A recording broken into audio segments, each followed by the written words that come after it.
संजय, तो आपने ये बताया कि किस्मत के दो भाग है संजय। हम्म। एक तो है कि किस्मत को अर्जित करना या अपनी हम्म। किस्मत को चमकाना, और हम्म। किस्मत को धारण करना संजय। हम्म। तो संजय, क्या कुछ आपने ये भी बताया कि किस्मत या भाग्य उस चीज पे आधारित है, किस चीज में हमारी भागीदारी है, हम्म। किस चीज को हमने अपना मत दिया है। हम्म। तो क्या इसकी कोई तकनीकें हैं जो लोग एक प्रारंभिक स्तर पे अपना सकते हैं हम्म। और जिसका फल उन्हें मिल सके? बिल्कुल है। श्रेष्ठ संगत। श्रेष्ठ संगत। जब आप संगत को श्रेष्ठ करेंगे तभी तो आपके विचार श्रेष्ठ होंगे।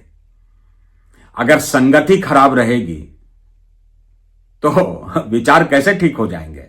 फिर मत और मतदान कैसे हो पाएगा?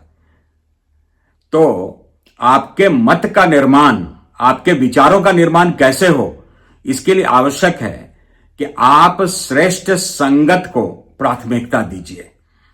अब प्रश्न उठता है कि आज के युग में श्रेष्ठ संगत मिलेगा कहां से? कौन है जो वह पूर्णता लिए हुए है, जिसके संगत में आप पूर्ण हो पाएंगे? कैसे आप उसको संभाल पाएंगे? कैसे आप उसे पूरी तरह समझ पाएंगे? इसे समझने के लिए एक विशेष रूप से आपको समझना पड़ेगा कि देखिए, आपको लोहा बनना पड़ेगा, तभी आप चुंबक के निकट पहुंच पाएंगे। अगर आप स्वयं को सोना बना के प्रस्तुत करेंगे, चुंबक में आपका आकर्षण नहीं होगा, आप उस ओर नहीं पहुंच पाएंगे और आप श्रेष्ठ संगत से वंचित रह जाएंगे। तो श्रेष्ठ संगत आवश्यक है, लेकिन संगत होना मात्र ही काफी नहीं है। संगत के साथ साथ आपके हृदय में उस संगति के प्रति स्वीकृति होनी चाहिए। नहीं समझे? चलिए छोटा सा उदाहरण लेते हैं। धृतराष्ट्र के पास तो सबसे अच्छा संगत था। उसके पास कृपाचार्य थे, उसके पास विदुर जैसा ज्ञानी थे, उसके पास भीष्म पितामह थे, लेकिन अंदर से उस संगत के प्रति उसके हृदय में कोई स्वीकृति नहीं थी। अगर स्वीकृति होती तो धृतराष्ट्र नहीं होते, समस्त पुत्र से हाथ नहीं धोना पड़ता, वंश नष्ट नहीं होता। क्यों? वो संगत में हां हां दिखा तो रहा था, लेकिन अंदर से स्वीकार नहीं रहा था। और यहां पर तो अंदर से हमें स्वीकारोक्ति चाहिए, हम उसे स्वीकार कर पाए, ऐसा हमारे अंदर निर्माण होना चाहिए।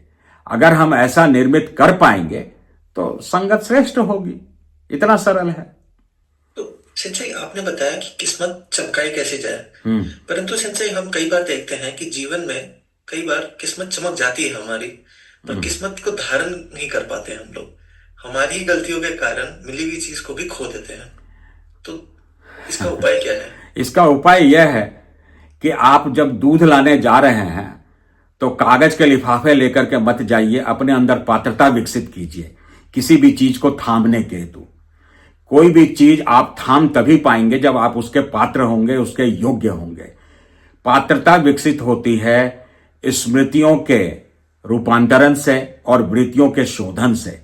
वृत्तियों का शोधन होता है आपकी आंतरिक साधना से, ब्रह्मचर्य से, प्राण के साधना से, मंत्रों की साधना से, तंत्र से, और भी कई अनेक मार्ग हैं वृत्तियों के शोधन का।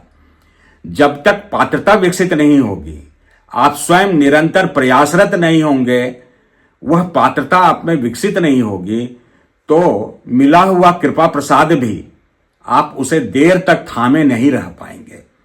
और अमूमन ऐसा हमने हजारों की संख्या में लोगों के साथ होते देखा है, जहां सब कुछ परिवर्तित हो गया, बस उनके अंदर अभ्यास की कमी रह गई। अभ्यास की कमी की वजह से वो आगे नहीं बढ़ पाए और जो था उसे गंवा बैठे। इतनी सी बात है। संजय, मैंने एक और चीज देखी है। जो साधक ब्रह्मचर्य साधना कर रहे हैं और प्राण साधना कर रहे हैं, वो साधना के 2 से 3 हफ्ते बाद भी आके ये कहते हैं कि उनके बड़े समय से रुके हुए काम होने लगे हैं, वो एग्जाम में अच्छा परफॉर्म कर रहे हैं, वो नौकरी में अच्छा कर रहे हैं, लोगों को अच्छी नौकरी मिल जा रही है, लोगों के बिजनेस अच्छे हो जा रहे हैं। तो भला ब्रह्मचर्य साधना और प्राण साधना में होता क्या है ऐसा कि लोगों की किस्मत अच्छी। विचार की शुद्धि, वृत्ति का शोधन, यौन ऊर्जा का नियोजन विधिवत तकनीकों के माध्यम से, और परिणाम स्वतः सबके सामने है, और इसलिए वो इस चीज का अनुभव कर पा रहे हैं। अब यह होता कैसे है, यह शब्दों से बताया नहीं जा सकता। ठीक उसी तरह से अगर मैंने कहा कि वाह यह मिठाई बहुत अच्छी थी, यह मेरा अनुभव है, मैं इसे यह नहीं बता सकता कितना किलो मीठी है, कितना, इतना या इतना, यह नहीं बता सकते। तो इसके लिए आप करेंगे क्या? स्वयं साधना कीजिए और अन्य के अनुभव के आधार पर आपको उचित मार्गदर्शन मिल जाएगा, प्रमाण मिल जाएगा। वह प्रमाण तो आपके स्वयं के होंगे। हर व्यक्ति जो भी साधना करेगा वह तो उससे, उसके फल से वंचित रह ही नहीं सकता है। और यही कारण है जो स्टूडेंट इंजीनियरिंग में 60% के आसपास थे, ब्रह्मचर्य साधना के 1.5 महीने के अंदर अंदर ही फाइनल एग्जामिनेशन में 99.7% पे जंप कर रहे हैं। कोई व्यक्ति साधना प्रारंभ होकर महीने भर बाद ही आए एग्जाम में अप्रत्याशित सफलता प्राप्त कर रहा है। कोई व्यक्ति साधना प्रारंभ करने के पश्चात उसके बंद ताले सारे खुल जा रहे हैं।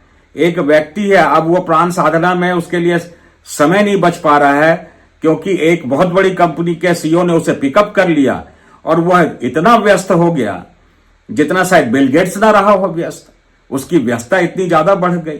तो सफलता तो परिणाम है साधना का, साधना प्रक्रिया है। अगर प्रक्रिया सही है तो परिणाम है, और परिणाम अगर है तो प्रमाण तो है ही है। इसलिए तो मैं बार बार कहता हूं कि वास्तविक धर्म, वास्तविक तंत्र क्रिया योग परिणाम दायक है और प्रमाणों से भरा हुआ है। हर सांस में प्रमाण है, ऐसा है ही नहीं कि प्रमाण नहीं है। इसीलिए तो मैं कहता हूं एविडेंशियल जर्नी। आपने कदम बढ़ाया, आपके सम्मुख प्रमाण है कि आप एक कदम या 50 सेंटीमीटर, आधा मीटर आप आगे बढ़ चुके हैं या 1 मीटर आगे बढ़ चुके हैं। तो जो ब्रह्मचर्य साधना है, पुरुष उसे करें और स्वयं उससे लाभान्वित हो गए। जो प्राण साधना है वो सबके लिए है। प्रमाण तो प्रक्रियाओं का परिणाम है। जब आप प्रक्रिया करेंगे, अभ्यास करेंगे, विधियों का अभ्यास करेंगे, उसके बाद रिजल्ट आएगा। देखिए ना, मैं अगर लाइट भी ऑफ करना चाहूं, चाहे हमारे पास लाइट के लिए रिमोट हो, तो भी मुझे न्यूनतम प्रयास उसे दबाने का तो करना ही पड़ेगा। हमने 9वीं क्लास में, 9वीं या 7वीं में था, वो एक श्लोक था संस्कृत में, उद्यमेन ही सिद्ध्यन्ते कार्याणि न मनोरथे ना ही सुपस्तस्य सिंहस्य प्रविश्यसि मुखेन मृका। कि परिश्रम से ही कार्य, मनोरथ, मनोकामनाएं पूर्ण होते हैं। और ऐसा कभी नहीं होता है कि गुफा में सिंह, शेर सोया हो मुंह खोल करके और हिरन उसके अंदर घुस जाएगा। वैसा किस्मत तो शेर लेकर के पैदा नहीं हुआ जो मां की सवारी है। तो आम आदमी किस्मत पे क्यों भरोसा कर रहा है? परिश्रम पे भरोसा कीजिए। श्रम मेव जयते, विजय तो श्रम की होती है। तो जब भी श्रम करेंगे तो परिणाम आएगा। श्रम के बगैर कोई परिणाम नहीं है। परिश्रम और सही परिश्रम, सही परिश्रम, सही दिशा में उठाया गया कदम ही परिणामदायक होता है। बस इतना सरल है ये। और ब्रह्मचर्य साधना में वो सारी चीजें कराई जाती हैं और उसका प्रमाण एक सप्ताह में ही आपके सामने नहीं, पूरे जगत के सामने उपस्थित रहता है। लोग पूछते हैं, साधक पूछते हैं, उनसे लोग पूछते हैं और वो हमसे पूछते हैं कि लोग कह रहे हैं कि आखिर तुम कौन सी दवाई खा रहे हो जो दिन प्रतिदिन जवान होते जा रहे हो। एक व्यक्ति है, उनके दोनों तस्वीरों को हमने यूरोप भेज दिया तो वहां से एक कमेंट आया, फादर हैज बिकम सन, कि पिता पुत्र बन गया। फिर कुछ दिनों के बाद दरबार में कार्यक्रम था, मैं वहां पहुंचा, वह दरबार में सेवा दे रहा था, तो उसके बाद मैंने अपनी ओर से एक कमेंट किया, the grandfather has become grandson, कि दादा पोता बन गया। यह कैसे हुआ? साधना के आधार पर हुआ। आप श्रम कर रहे हैं, स्वयं को चमका रहे हैं तो किस्मत चमक रही है, विचार को चमका रहे हैं तो किस्मत चमक रही है। इन साधनाओं में, और विशेषकर जब प्राण साधना में व्यक्ति प्रवेश करता है तो मनोबल कई गुना बढ़ जाता है और मनोबल के साथ साथ अगले कदम पर आत्मबल बढ़ जाता है, जो व्यक्ति को पूर्णता की यात्रा में उसका मुख्य उपकरण होगा, वही आत्मबल। बस इतना सरल है। सरल इसलिए है क्योंकि करेंगे तो सरल है और नहीं करेंगे तो जटिल है। स्पष्ट है? जी सेंसेई।